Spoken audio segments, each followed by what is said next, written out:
back to Decision 2024, brought to you by Valuetainment.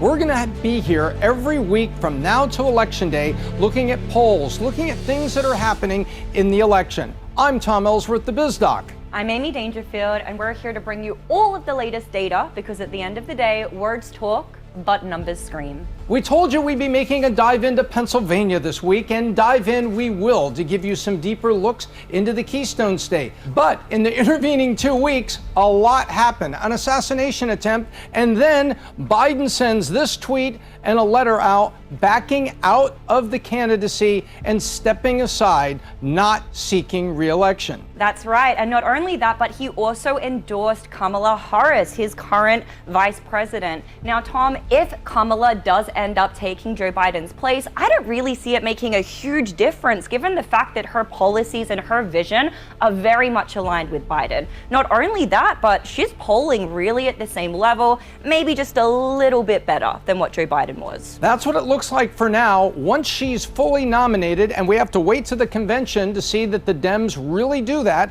it looks like they will. She's received endorsements left, right, and center all weekend long, or should I say all Sunday long, from Sunday afternoon when Biden announced all the way to Monday today, 24 hours since that point. She has just received countless endorsements. It would be hard to see anything else happening at the convention, but the DNC convention is what it will take to make it official. So let's step back for a minute. Before the assassination attempt, we were looking at numbers right after the debate as America was making an adjustment, because Biden's performance at the debate shocked Republicans, shocked independents, and freaked out the Democrats. And right after the debate, right before the debate, there was a huge change. Let's look at where things were right before the debate. Absolutely, Tom. So as we can see, Arizona was actually leaning Trump. In addition to that, we also had Georgia leaning Trump as well, some of the key battlegrounds there. When it comes to the remainder of the battlegrounds, Trump was leading, but Biden was in striking distance. It was very, very close, but this is where it started. 262 Republicans, 226 Democrats, and a lot of things happened. We had the debate, an assassination attempt, and then the vice president selected and the RNC convention. Why don't you take us through some headlines? Absolutely. So the very first headline, of course, Trump widens lead after Biden's debate debacle. We're going to go into those stats a little bit later. Following that, Trump was shot at his Pennsylvania rally. He survived an assassination attempt, which of course galvanized a lot of support behind him. And then finally, Trump makes his VP selection at the Republican National Convention. The interesting thing about these headlines, and you've seen them, I've seen them, but what is interesting, it was Trump, Trump, Trump, Trump, Trump. There was no good news for Biden, no bounce for Biden, not even Biden with great compassion and sympathy extending an olive leaf to say, I hope you're okay, buddy, what's going on? He couldn't buy a headline. All the headlines were with Trump, with the negative performance of Biden at the debate, with the positive energy that got behind J.D. Vance, with some people, not all voters, but that's the way an election works. And then, of course, the assassination attempt. There was nothing good happening for Biden in any of the headlines, in the minds of the people, or in the polls. And national polls, of course, moved predictably. Following the assassination attempt, following the debate, Trump solidified his 2-point lead against Biden, with Kennedy tracking at 9.3% as well. But this is national. The Electoral College is what elects our president. Correct. However, Biden's approval rating moved as well. We saw him drop down to 37% approval, and his disapproval spiked all the way to 60%. Not going to win an election on those numbers. As a matter of fact, historically, an incumbent has not been reelected with a level that Biden is polling at today. So it's no surprise that so many Democrats were calling for him to drop out of the race. That being said, Tom, it doesn't look like Kamala is faring much better. Now, I have to remember something. There's something very important going on here, and this is in Kamala's favor. She is a hypothetical question every time it's asked. Hypothetically, if she was the nominee, people say, what are you talking about? Just last week, Joe Biden said, he's not going anywhere, he's running. And there were people on Capitol Hill that said, I'm with Joe, going with Joe, riding with Biden. All these things going on. So when you ask people, what about Kamala Harris? In their mind, they had all this noise of a defiant Biden staying in the race. So you're asking them to give you a suppositional answer to the question, even though it might be obvious. Nonetheless, Her approval-disapproval rating was very, very similar to Joe Biden, indicating that perhaps she's handcuffed to the outcome of the administration in terms of economic policy and what people think of the leadership coming from Washington. But obviously, national polls, approval ratings, that's not what wins an election. At the end of the day, it's going to come down to these crucial, very key battleground states. And we have been seeing an impressive widening for Trump. We can see that Trump is now leading in Pennsylvania by 4 points. We move down to Nevada, Biden's at 41, Trump at 48. When it comes to Arizona, we are seeing a 6-point lead for Trump as well. And then finally, Georgia, we are seeing a 6-point lead there also. And this is all the data that we were collecting through the 18th, which is 5 days after the assassination attempt on July 13th.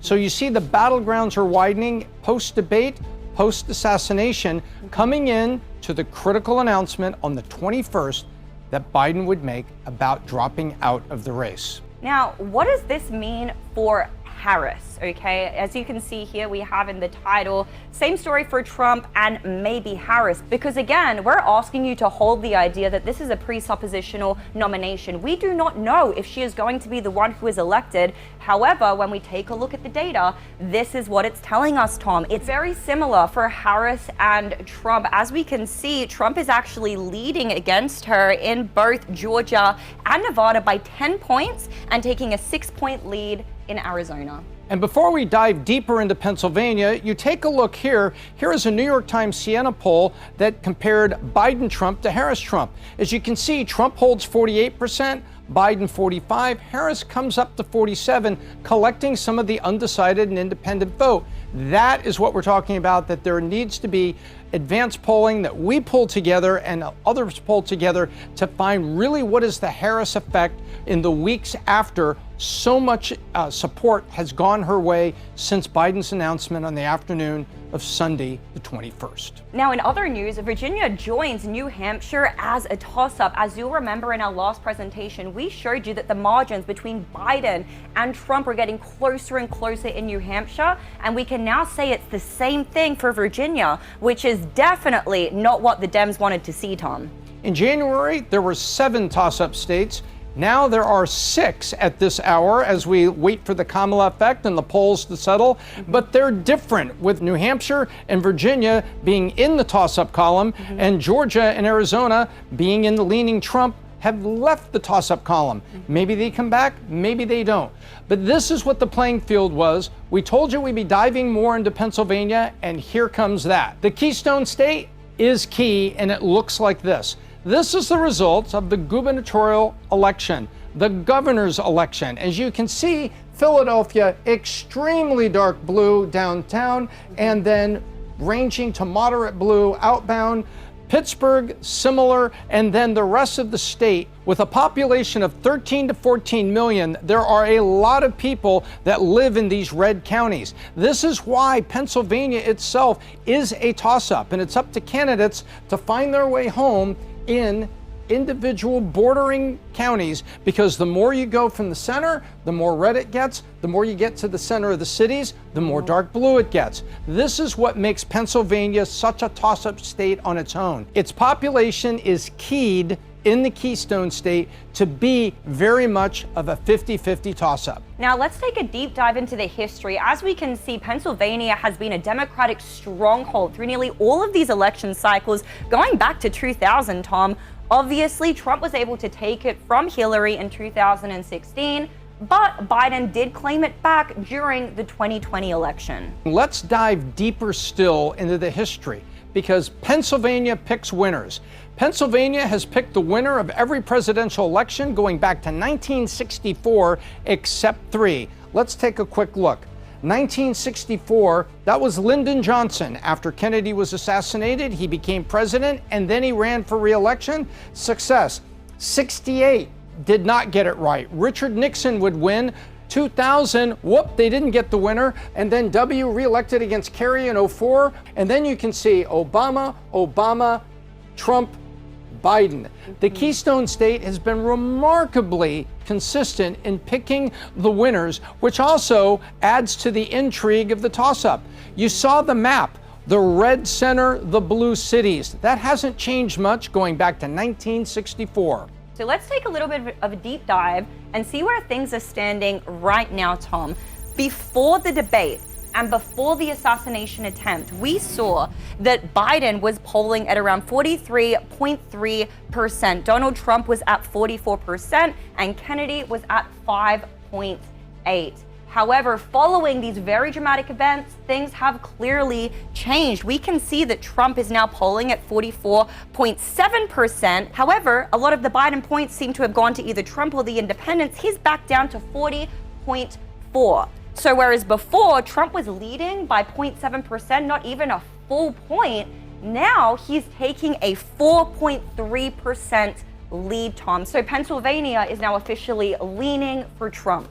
And this is why there is so much attention being given to Pennsylvania and why the Democrats were in freak-out mode behind closed doors and showing a brave face on all the Sunday news shows. If you now take Trump versus Harris, there were two polls that came out that were, again, hypothetical, but there's a lot more headlines about Biden should bow out, Biden should step aside. With the more recent polls, there's people in their mind saying, well, maybe Harris is going to be the nominee, but there was a lot of questions about that, and no one was making it automatic. Nonetheless, it's a 4-point spread for Trump right now in Pennsylvania, which is why Pennsylvania, with many pollsters, including VT Analytics, we believe Pennsylvania is leaning Trump while we're waiting to find out what the Kamala shift, if any, will be as we run to the DNC. As we can see, Pennsylvania is what would put Trump over the line for 270.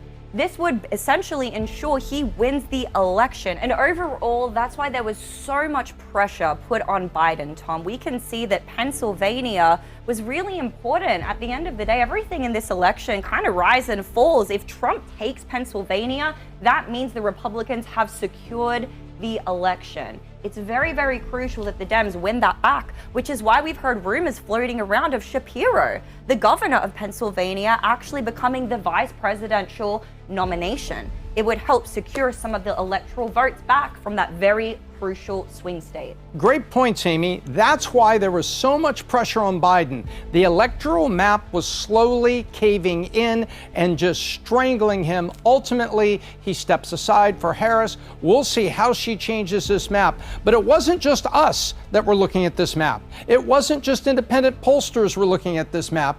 There was another group that was looking at the map.